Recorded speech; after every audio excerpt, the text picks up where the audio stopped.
So welcome again to the Finance Magnates London Summit 2023. We are here with a very interesting interviewee, Callan, CEO of FXCM UK, or should I say, CEO of Tradu. Tradu, yeah. Jonathan, as always, it's good to see you again. Likewise. Can you share with us, it goes way beyond rebrand, right? Yeah. Oh yeah, well beyond. And I want to thank you guys because we were able to use this event as the catalyst and the launch, the premiere, the introduction of Tradu. So most people do know me as the CEO of FXCM. I'm actually the CEO of Stratus Group, which is the parent company.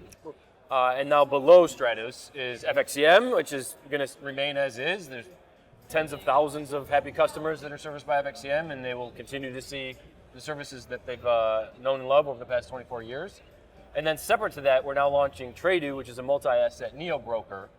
The analogy I keep using is it's like Alphabet, right? So below Alphabet is Google and YouTube and Nest. Okay. Similarly here, Stratus is the holding company. It's not a name that we advertise necessarily, but it's kind of a benign holding company name. And then below that, separately, are FXCM and Tradu.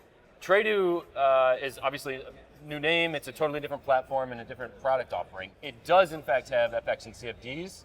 But it has more. It has a stock trading offering as well. It has a crypto exchange, and it has an e-wallet solution all within the one app. And the idea is to go more in depth into personal finance, right? Yeah. So the world talks a lot about finance super apps and kind of the one-stop shop.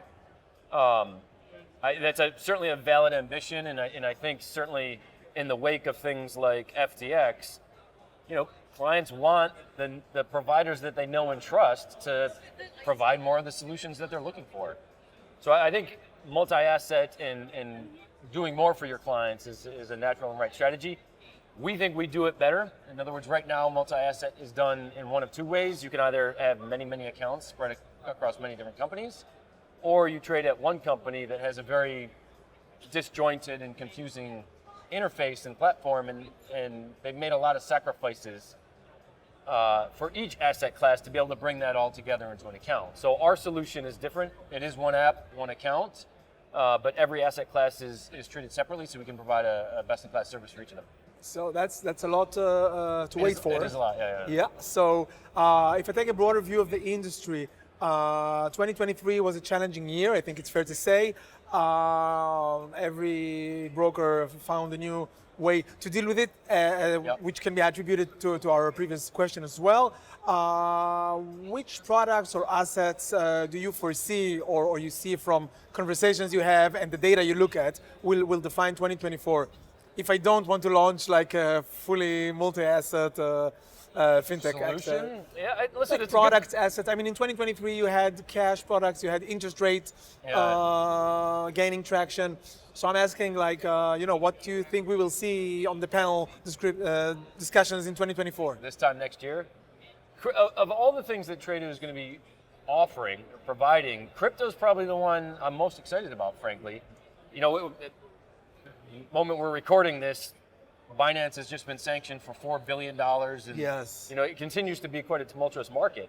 I think a lot of those bad news headlines will drive interest to regulated companies, to companies that the adults are finally showing up to say, well, we'll do this, and we'll do this from a London headquarters, not a roaming headquarters, and we'll do this as an FCA license and an ASIC license and a European license entity with proper governance structure to it. And the other thing that excites me about crypto is the FX firms are used to, it's a very mature market, right? And we're used to trading at margins or operating at margins of small dollars per million traded. The profitability and of vying FX for trading, volumes, yes. And vying for volumes, right. And in crypto land, they're still getting away with 1% commissions, which is 100 basis points. That's $10,000 a million. So you only need a whale or two. We're happy to charge significantly less. We can bring the technology that we offer. Do you offer crypto already? So we offer crypto CFDs. Okay. And Tradu will be a spot crypto. What percentage, roughly speaking, would you say that today crypto has in terms of market share for FXCM? For us, it's not a lot because we're not known. For FXCM, it's not known as a crypto offering. It's there in the predominantly FX customers that we attract. do trade it to a degree. Percentage-wise, it's a low number. You think it's the same if I go elsewhere here and ask the same question among the CFDs brokers? I mean, I'm not talking about the very crypto identified stuff like, I don't know, eToro or something, but rather like, you know, the people who walk around here. Is crypto a significant part of the CFD space? That's what I'm trying to... I would be willing to bet yes. I'd rather it is a similar story to answer your previous question. There's a couple exceptions. You know, I think some of the Swiss firms have a bit of a captured market there. There's not a lot of crypto offerings available, so some of the CFD brokers in Switzerland pick up a lot of crypto business because those clients can't trade at Coinbase or Binance or Kraken. Otherwise, and probably other than eToro, it's a fairly small fraction of revenue. I think the biggest kind of caveat or nuance is crypto enthusiasts want to trade it as a crypto. They don't want to trade it as a CFD. They want the keys. They want the keys. Basically. They want the wallet. You know, they want to be able to hypothecate to other exchanges if they want. Yeah. So that's what Tradu's launching. So we're offering the hodlers of the world. Yeah, exactly. Okay. Yeah, exactly right. The hodlers. Yeah. Okay. So crypto is one way to go. We've seen a lot of interest here in prop trading. Yeah. The panels were packed. Have you considered, I mean, and we've seen some brokers flirting with it in different ways, allocated funds and what have you.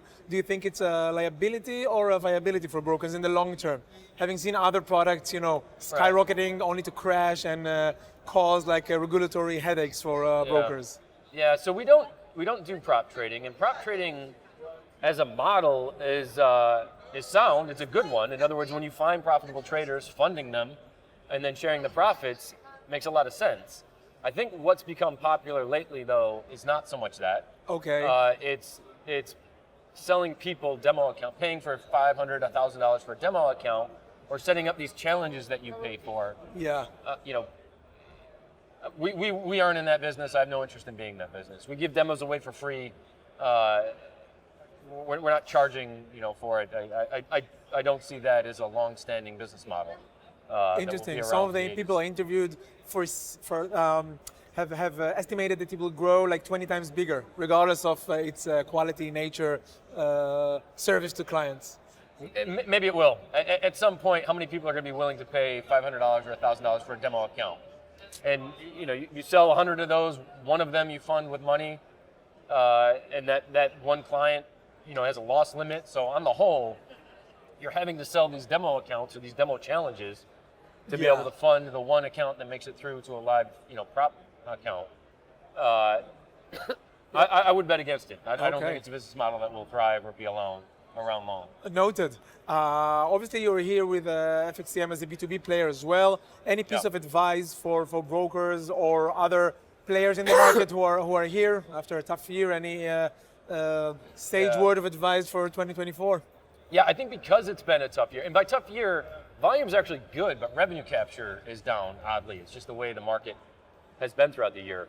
And what we're seeing as far as the competition for FXCM Pro goes is some absurd profit share deals, some absurd margin requirements that are being offered to chase volume and to chase business.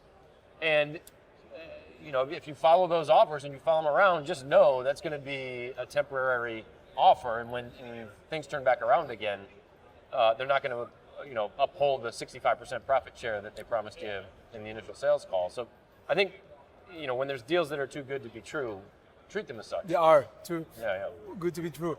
Okay, that's highly valuable for anyone looking. Brendan, we'll finish soon. You've been here to these conferences for years and years. What would you say the value of the Finance Magnates London Summit for the industry? Yeah, well, we love the summits. We love what you guys do at Finance Magnates.